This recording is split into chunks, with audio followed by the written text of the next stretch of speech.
you'll spend an eon trying to get stuff level. They want to try and put a hole in this piece to try and for the handle, but if you're slightly off, it comes out massively off when you come to the end. So getting stuff level and leveling stuff out, especially the use of one of these little boxes, are great. It's magnetic, so you can try and get stuff as level as you possibly can by moving stuff about. See now that that's not enough level that way, but still that way, so still a bit more adjusting. If you don't get it level, you will end up with a wonky piece. Right then, let's have a look how we all did. Right, how did we all did?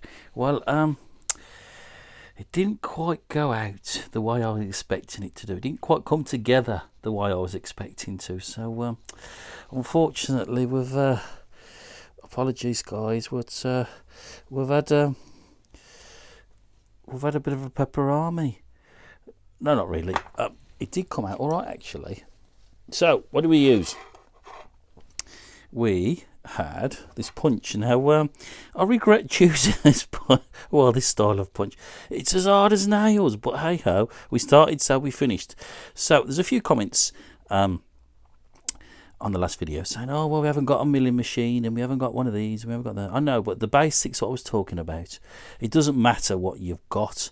It's just a basic principle. We was using this because we had this. So this is all we've got left of it now. And we're trying to find something to do with that. But it's hard as nails, that one. Hard as a bloody chisel. But you can, and I've done it in the past, and I've showed you loads and loads of videos. Something nice and simple. It's a key. You flatten it off. You take about a third off. You put a little point on the end there so you can grip on the back of the curtain. And the trick of that is, to get that right, is when you drop in your blank key or whatever you got, is to make sure you're as far back into that curtain as you possibly can to give you room for both picking the bolt on the left and the right. So on the bolt on the left, it's going to be pretty easy. It's going to be fairly much room because you've got the bolt and all the mechanisms there. But when you actually pick it on the right, you've just got the thickness of the case before that last lever. So you do need to try and get it as far back as you possibly can. That's crucial, okay?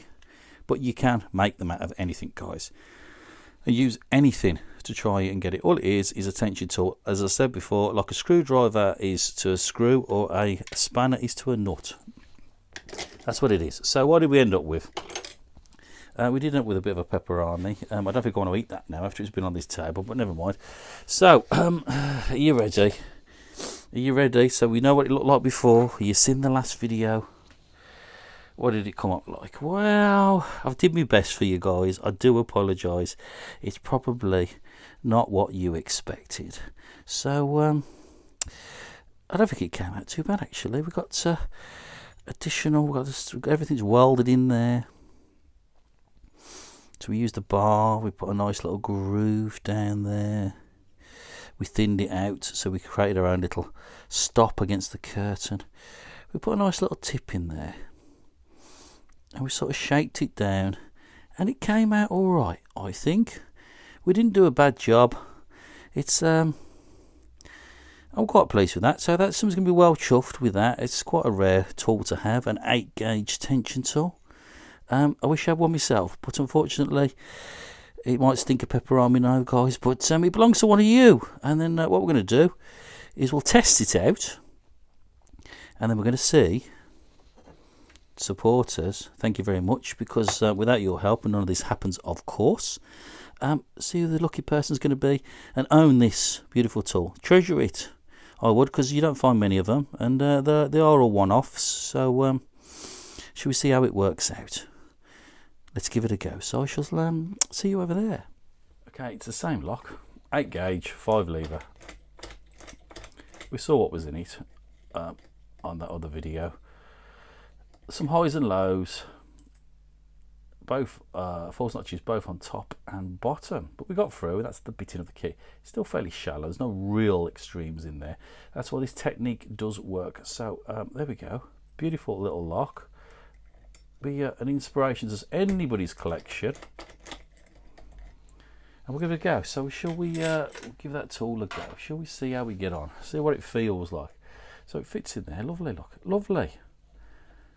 I did risk it for a biscuit on the old, it was a bugger, I tell you, to get that, I went all the way through, and it was close. It was close, look how close that is. Yeah, I did sweat it when that happened, but we got through, and we made it nice and strong, and chunked it up a little bit with a bit more silver. So it did get through, and it does look, it is a Bobby Dazzler, you know, so you're going to be well impressed with this, whoever wins this tool. I think it looks the bee's knees. So we give it a go. So we get this lock open with this homemade junkyard pick tool. We use the same way as we did before. That cut down, bit of a lifter. That's all it is. Right. So we got a sliding bar, which is great, and there's not too much slop in it actually, so it's not bouncing about too much.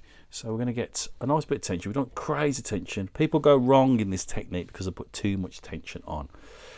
It's all about see feel. We're going to make sure we're right at the back of the lock, like we did before. Tension here, and it's not massively, it's just leaning.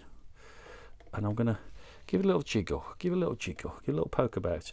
I'm going to pull forward because I can't get all the pack with this wire. I'm going to give that little jiggle, and then go back. And we're just going to keep going, and we'll feel. We're going to adjust the tension as we go through, and we'll feel it jump a little bit, and it will do that. So the jiggly piggly worked out a treat, and all I can smell is pepperami. So guys, it works. So we know it works.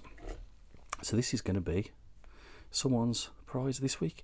The lock, and of course I'll even put the bit of wire in so you can have a go exactly just as I have done in this video.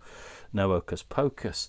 Right then, so we need to get the old pot of dreams. Let's go and get does anyone want to win the pepperami? You can have it if you want it, just let me know, I'll post it to you. I wouldn't recommend eating it after it's been sitting on that bench, but who knows. Anyway, supporters, really appreciate your support. Thanks for all your kind comments, thumbs up, inspiration, emails, and you talk about your projects and you email me. I really love all that interaction. It is fantastic, so keep doing that. I love to see what people's projects are. So we've got one person here, and I shall put this pot down to see who's going to win all of that stuff. Right, who is it? Who is it going to be? Is it you? Is it me? Oh, it's a singer, Rick Kershaw. I'm never going to give you up, my friend. Congratulations. That 7-gauge tool is yours, and I bet you've still had the piss ripped out of you after all this time. It's only us old people who remember them, I suppose. Bless you, Rick. It's yours. Happy picking, my friend. Everybody, have a fantastic weekend, and I shall see you all very, very soon. Ta-da!